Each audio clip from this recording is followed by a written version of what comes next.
Damos inicio al debate de Fundación Libertad y Desarrollo. Hoy tenemos el privilegio de estar en la ciudad de Buenos Aires, Argentina, y como fundación vamos a participar en el segundo encuentro del grupo Libertad y Democracia, un grupo formado por expresidentes latinoamericanos y de España para impulsar las ideas de la libertad en América Latina. Y aprovechando la visita, tenemos el gusto de entrevistar a Aldo Abraham, director ejecutivo de la Fundación Libertad y Progreso. Aldo, muchas gracias por el tiempo que nos das. Quisiera iniciar preguntándote, ¿por qué Argentina, siendo un país de los más grandes de la región, siendo la tercera economía de América Latina, si no estoy mal, tú me corregirás, recurrentemente tiene problemas fiscales, tiene problemas de inflación, sobre todo un país con la historia que tiene Argentina de haber sido hace 100 años básicamente una de las grandes economías del mundo? Bueno, bienvenidos, un gusto tenerlos acá. La realidad es que no tenemos tanto un problema económico en la Argentina como un problema institucional. La Argentina, en realidad, lo mismo que la gran mayoría de los países de Latinoamérica, por no decir todo, pero diría casi todos, tenemos un problema de historia, de cultura histórica que hace que seamos caudillistas los argentinos. Siempre hemos tenido ese resabio caudillista que nos viene desde la colonia y es cierto, tuvimos una etapa de grandeza que fue construida a finales del siglo XIX por una generación que se llamó la generación del 80, que fue una élite, ¿no? Una aristocracia realmente que se educó en Europa, en Estados Unidos, que conocía el mundo, que trajo las ideas que estaban haciendo progresar a los países en aquel momento en el planeta y que eran ideas de democracia, república, ideas liberales fundamentalmente. Y esa élite las impuso en la Argentina a partir de la Constitución Nacional, que tenía una fuerte impronta, es muy parecida, de hecho, y era mucho más parecida antes a la de Estados Unidos. Y a partir de allí esos distintos gobiernos que fuimos teniendo, más que nada diría yo por convicción con respecto a esas ideas, no porque todavía no estuviera esa cultura caudillista de fondo, impusieron estas ideas nuevas que estaban en el mundo. Teníamos en aquella época una calidad institucional que vista desde hoy, que mucha gente critica mirando desde hoy, era de las mejores del mundo. No es en vano que vinieron nuestros abuelos, tatarabuelos, bisabuelos acá, venían buscando más libertad, más oportunidades de progreso, más derechos que los que tenían en sus países allá en Europa, ¿no? La gran mayoría de los inmigrantes en aquella época eran europeos y venían buscando eso, ¿no? Y eso es lo que hizo próspero a nuestro país. ¿Y cuándo se pierde? Bueno, es que lamentablemente, si bien hubo un fuerte esfuerzo de educación que lideró un presidente que se llamaba Sarmiento acá en la Argentina, es un gran esfuerzo de educar a la gente, claramente priorizaron educar a argentinos, ¿no? ¿Por qué? Porque teníamos en la ciudad de Buenos Aires un tercio de la población eran extranjeros, ¿no? Entonces integrar a todos esos extranjeros y a sus hijos a la argentinidad fue su gran objetivo. Eso logró alfabetizar a nuestra población, pero se olvidaron de un pequeño detalle, ¿no? Educar ciudadanos, ¿no? Entonces ese caudillismo de fondo se mantuvo, esa generación desapareció y a partir de los 30 lamentablemente la Argentina entró en una decadencia institucional con una serie de golpes de Estado. Se abandonó el funcionamiento y la mejora de la democracia republicana.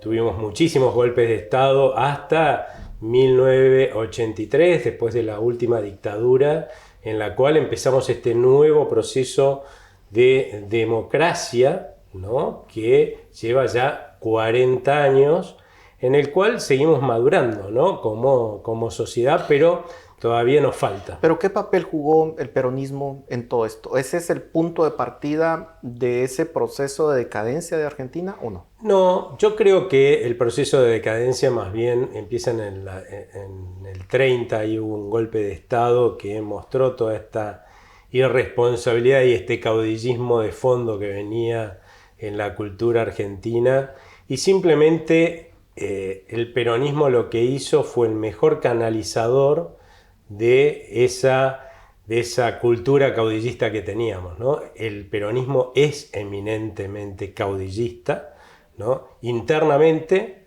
y también en términos de lo que muestra como opción a la sociedad, ¿no? Por eso es que rápidamente devino, quiero decir, en populismo, ¿no? Pero claro, entiendo que el tema del Estado comenzó a tomar un papel más importante en la vida de los argentinos, el tema de impuestos, regulaciones, el papel del Banco Central en todo esto.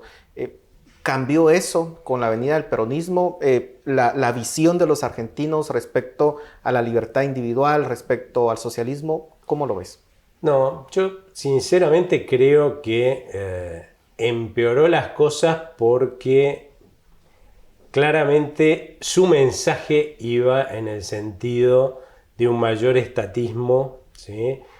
Un poco la influencia de lo que pasaba en Europa con el fascismo está muy metida en lo que fueron los inicios del peronismo, y eso, bueno, en una nación que confían en el caudillo, ¿no? Y en el cual todo se espera del Estado, no dándose cuenta que cuando uno delega las decisiones y las responsabilidades en el Estado, la verdad es que es como delegársela en un papá, un caudillo, y por lo tanto terminás delegándole tus derechos, ¿no? Que eso es a lo que lleva a más estatismo del Estado, más intervencionismo, ¿no? En la vida de la gente.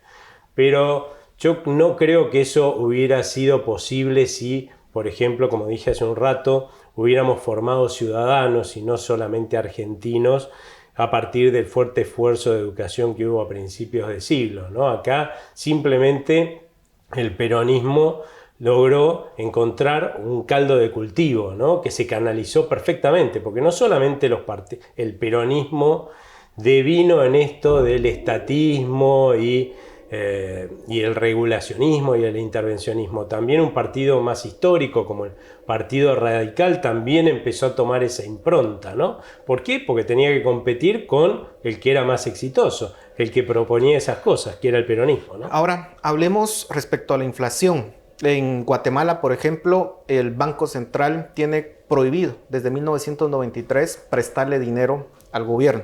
Básicamente no se puede financiar el gasto público con dinero impreso del Banco Central. Algunos economistas critican esto y dicen que es una limitación para el desarrollo del país.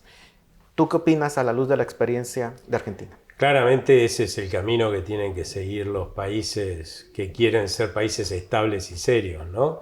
La verdad es que nuestro Banco Central nace allá por mediados de la década del 30 del siglo pasado, y a partir de ahí yo te diría que más del 70% de su vida, su prioridad no fue el darle a los argentinos una moneda estable y confiable, por lo tanto producir la cantidad de moneda que nosotros demandábamos, sino el financiar los excesos de gastos de los gobiernos de turno. Claro, eso lo que llevó es que se produjeran muchos más pesos o moneda nacional de aquel momento, como para que mucho más de lo que la gente demandaba, ¿no? Con lo cual, como cualquier cosa que vos produzcas más de lo que la gente demanda, eso va a caer de precio. Y acá de lo que estamos hablando es de la caída del poder adquisitivo de nuestra moneda. Con lo cual, cada vez que nosotros íbamos a comprar algo a lo largo de nuestra historia de Banco Central, lo que sucedía es que el señor te decía, mira, este algo vale lo mismo que antes.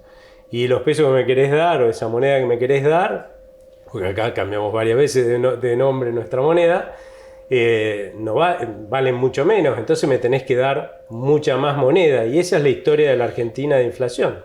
¿Qué opinas respecto a la dolarización? Una de las propuestas que se está manejando, entiendo, en esta campaña electoral. Ya se nos termina el tiempo, así que si nos puedes comentar brevemente. Mira, acá la propuesta de dolarización viene porque si bien hay otra contrapropuesta que es tener un banco central independiente que no financia el gobierno, como pasa en los países vecinos de la Argentina, que tienen un dígito de inflación anual, la realidad es que hay una gran proporción de nuestra población y uno de nuestros políticos más relevantes hoy que no confían en que eso se pueda sostener en el tiempo, ¿no? Ellos lo que dicen es, bueno, mira, si la mayor parte de nuestra historia este Banco Central no fue independiente y se dedicó a financiar a los gobiernos, más allá de una buena gestión que venga a futuro a partir del 10 de diciembre, que te garantiza que los argentinos no van a volver a votar irresponsablemente un gobierno que vuelva a usar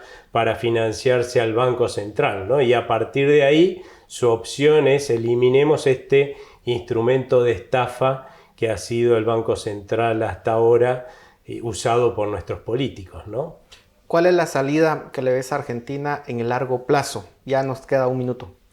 En el largo plazo yo creo que acá lo más importante es construir institucionalidad, ¿no? Que los argentinos aprendamos que no solamente la democracia es importante porque nos permite cambiar de gobierno sin violencia, que eso ha sido una característica de nuestro pasado, la violencia en términos de cambiar de gobierno, sino que hay algo que también es muy relevante, que se llama república y que no lo hemos aprendido, ¿no? Que es que uno vota a un presidente para que cumpla con su rol bajo ciertas limitaciones de la Constitución, legisladores que tienen también un rol y que la justicia también tiene su rol y que entre ellos se tienen que controlar para que ese poder que le hemos delegado los ciudadanos a estas personas, ¿sí?, no se puedan usar en contra de los ciudadanos. Bueno, básicamente has dicho la solución que necesitamos todos los países en América Latina, porque sin duda alguna no tenemos democracias liberales, no tenemos repúblicas. Totalmente. Y compartimos todos los dolores de esta región,